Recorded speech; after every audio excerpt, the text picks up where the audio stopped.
नमस्कार, मैं doctor Shivanshu Mishra, advance laparoscopic gastro hernia एवं bariatric surgeon Shivani hospital and IVF Kanpur से आप सभी का स्वागत करता हूं। हम सभी लोग फिशर नामक बीमारी से काफ़ी परिचित हैं और कई पेशेंट्स को हम लोग को ये डिफ्रेंशिएट करना या इसको अलग अलग करना कि हमको फिशर है या फिर पाइल्स है या फिर भगंदर है, इसमें काफ़ी कठिनाइयाँ होती हैं। आज हम इस एपिसोड में ये जानने की कोशिश करेंगे फिशर या फिर नासूर।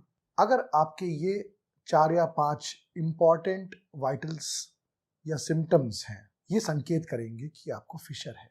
और यदि इनमें से कोई भी 4 या 5 सिम्टम्स आप में से किसी को भी हो तो अपने नियरेस्ट डॉक्टर को, सलाहकार को अवश्य संपर्क करें। फिशर या फिर नासूर, सबसे कॉमन इसका जो सिम्टम है वो है लैट्रिन करते समय अत्यधिक दर्द।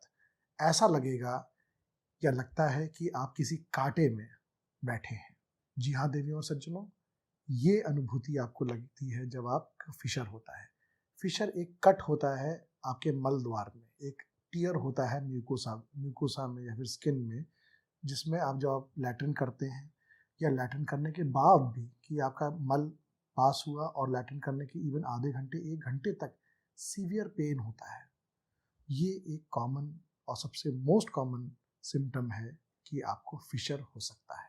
दूसरा, मोशन करने के बाद आपकी यदि कमोड में या फिर जो भी इंडियन लैट्रिन में जहाँ भी यूज़ करते हैं या फिर आप जब मोशन को पोंछते हैं किसी टिश्यू पेपर द्वारा, उसमें से अगर ब्लीडिंग दिखे आपको, स्पर्ट्स ऑफ ब्लड यानी कि खूब सारी थोड़ा थोड़ा छींटे पड़े अगर आपके कमोड में या किसमें, ये भी एक संकेत है कि आपको फिशर है।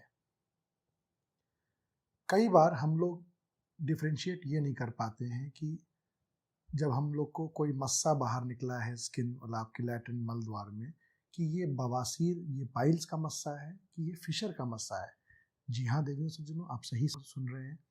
फिशर में भी मस्से होते हैं, पाइल्स में भी मस्से होते हैं, लेकिन ये फिशर का मस्सा है या पाइल्स का मस्सा है, ये जानना आपको ज़रूरी है। जब फिशर बहुत दिनों का, महीनों का एवं सालों का आपके बॉडी में रहता है तो आपको क्रॉनिक फिशर इन एनो कहते हैं, जिसके साथ साथ सेंटिनल टैग, जो कि सेंटिनल स्किन टैग होता है, स्किन की आपकी जो मांसपेशी होती है या फिर आपका स्किन, उसका एक आउटग्रोथ होता है लैट्रिन द्वार के रास्ते। ये पाइल्स नहीं होता है, ये स्किन टैग होता है। और जिन मरीजों को या जिन व्यक्तियों को इसकी प्रॉब्लम बहुत दिनों से होती है तो ये मस्से के रूप में बाहर आता है। ठीक, तो ये भी एक रीज़न और एक सिम्टम हो सकता है फिशर इन एनो का। कई लोग बोलते हैं कि हमको लैट्रिन करते समय या इवन जब नॉर्मल दिनचर्या के समय खुजली मचती है मल द्वार के आसपास। ये इसलिए होती है क्योंकि आपका जो एनल टोन है वो काफ़ी टाइट होता है और वहाँ पे सॉइलिंग होती है, मतलब कि थोड़ी गंदगी जमा हो जाती है। उस कारण भी आपको मल द्वार या फिर लैट्रिन के रास्ते के आगे आसपास आपको खुजली हो सकती है। ये भी एक कारण है, एक रीज़न है।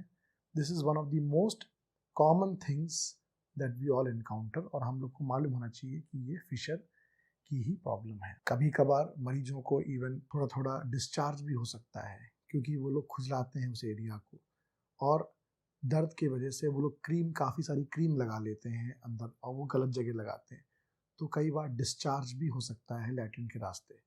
तो ये भी संकेत करता है कि आपको फिशर है।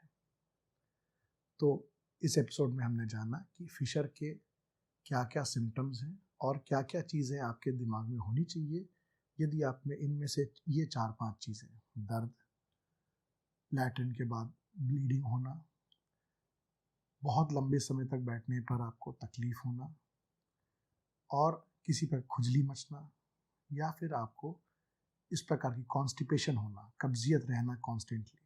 अगर इनमें से कोई भी सिम्टम्स हैं तो अवश्य अपने नज़दीकी डॉक्टर या सलाहकार से संपर्क करें। अन्य एजुकेशनल सीरीज और भी वीडियोस देखने के लिए इस चैनल को अवश्य लाइक करें, शेयर करें एवं सब्सक्राइब करें। Thank you for watching.